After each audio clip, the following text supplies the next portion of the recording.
looking for the truth, I come to you for absolutely true.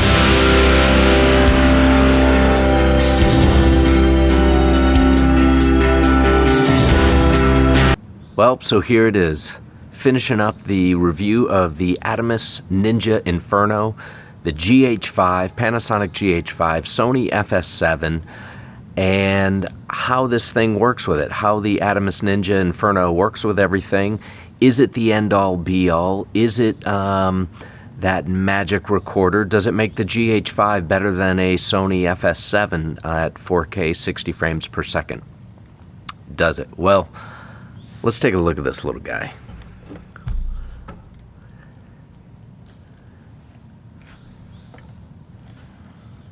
I think this is a pretty awesome little gadget here.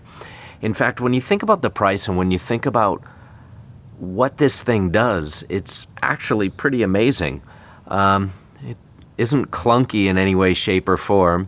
It is fast. It's super fast on playback. It's really easy to record and to stop recording and to play right away.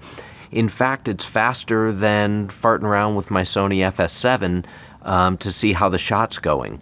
The Panasonic GH5 is pretty quick anyways, right? If you want to go through and play and see what that last clip was, but none of them are as fast as this. This thing's pretty awesome.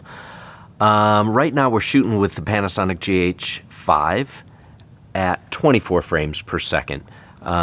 This video is going to have a ton of 4K 60 frames per second shot at 8-bit with the GH5, at 10-bit with the FS7, and both of them recording to Avid DNXHR HDX at its highest bit rate at 60 frames per second. So there's a lot to look at. Bottom line, this is a $1,000 monitor / recorder that is pretty darn fantastic. The rain, your hair all wet with rain, frozen to the bone, it sure beats being alone. Alive, so full of joy, alive, just please for my will, trade for nothing else when it comes to you, for absolutely true.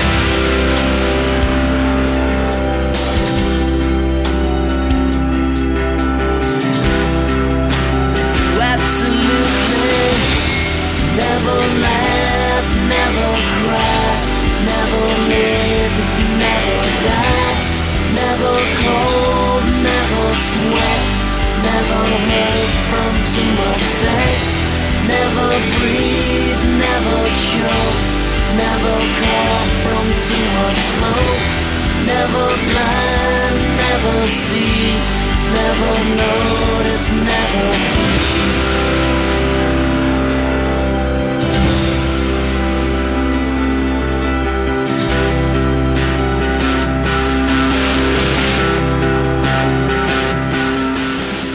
So is the Panasonic GH5 the new replacement for the FS7 and every other cinema-style video camera on the market? No, it isn't. Of course not. But for a $2,000 body, it does a pretty darn good job.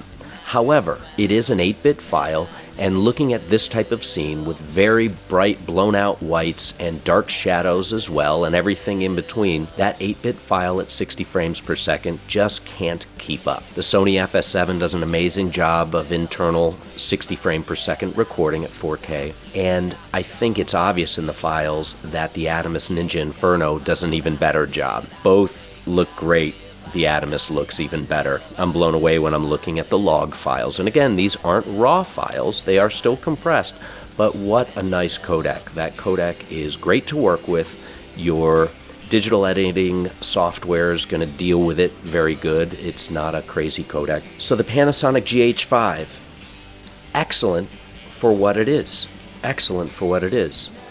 the Sony FS7. Could be argued that, yes, it's better, and it should be. It's a more expensive camera. When I look at the images, I do see a big difference, and that's okay. There's places I could take a Panasonic GH5 where I sure as heck could not take an FS7. And there's places where I'd much prefer to use the FS7, given ND filters built right in, great zebras, lots of exposure tools, excellent focus peaking, dare I say better than the Panasonic GH5. But the Atomos Ninja Inferno added on to either one of those setups makes all of this even better. In fact, I shoot with an A99 II, an FS7, a GH4, and a GH5. Using the Atomos Ninja Inferno allows me to get the best of all of them. Its focus peaking, its zebras, its exposure tools are better than all of them, and that says a lot. The monitor makes it easier to nail focus. It is a workflow master. So my dear sweet Kristie had already dove, so I'm going to give you a little bit of GH5 4K 60 frames per second, give you a little bit of action. Grace and beauty.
Hey, it's more better. It's more better.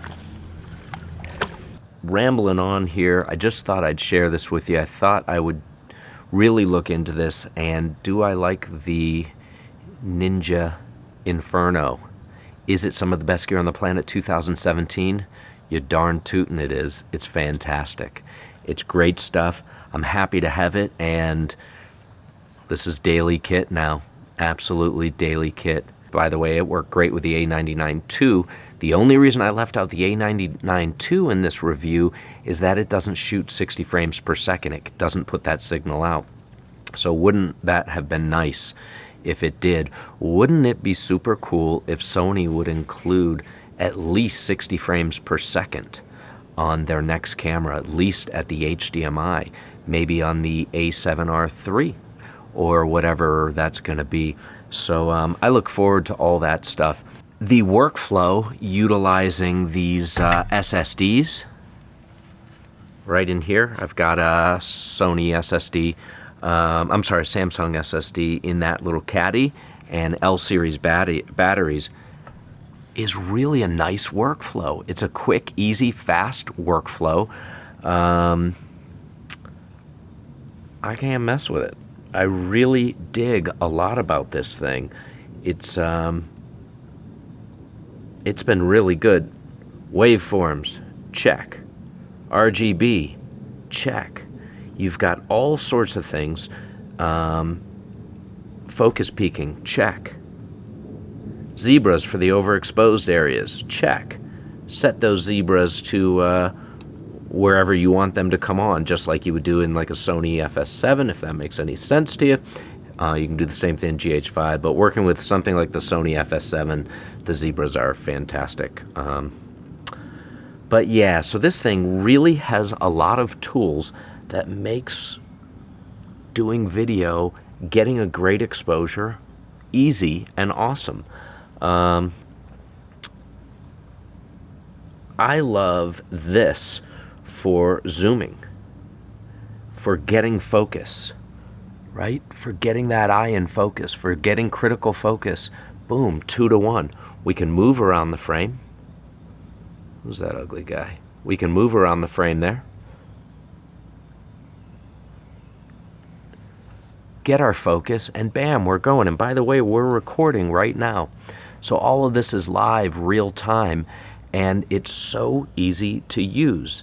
I would use this thing even if I wasn't recording with it. I'd use it as a monitor. It really... Here's the deal. Like, a lot of monitors aren't that great.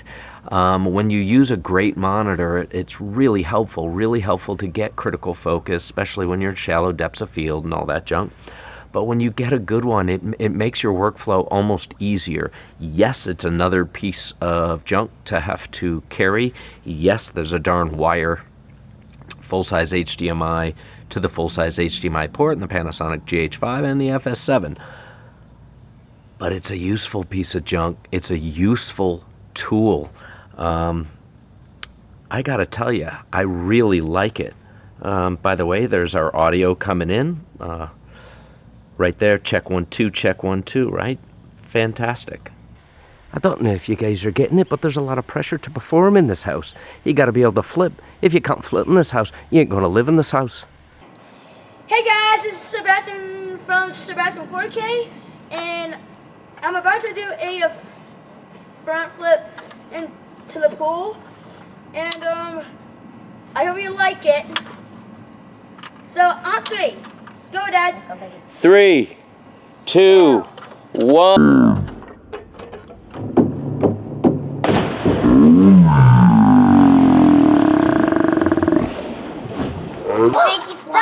That was it. Nice, buddy. Everybody flips in the Bannister family, right, honey? Yep. You're alright. I think everybody's gonna laugh at the pink goggles personally. Yeah. If you enjoyed this video, like and subscribe. Tune in next time. I'm going to be making a lot more videos in 2017. You and I finding the best gear on the planet. Peace.